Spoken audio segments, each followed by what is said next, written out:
ছোট্ট শহরে আবির নামের এক গরিব ছেলে থাকতো। বাবা অসুস্থ, মা অন্যের বাড়িতে কাজ করতেন। রাতে অনেক সময় ভাত থাকতো, তরকারি থাকতো না। ছোট্ট আবিরের চোখ ভরা স্বপ্ন নিয়ে পড়াশোনা করতে চাইতো, কিন্তু টাকার অভাবে স্কুল ছাড়তে হলো। একদিন মায়ের চোখের জল দেখে আবির মনে মনে প্রতিজ্ঞা করলো, যেমন করে হোক আমাকে সংসারের হাল ধরতেই হবে।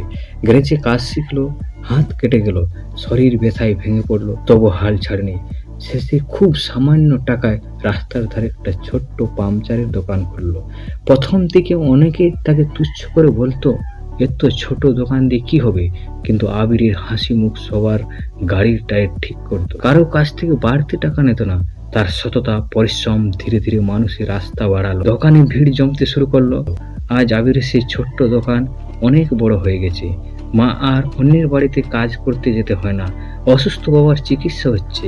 অভাবের ঘর ভরে উঠেছে আশা দিয়ে। অভাব মানুষকে থামাতে পারে যদি মনে সাহস, হাতে পরিশ্রম থাকে।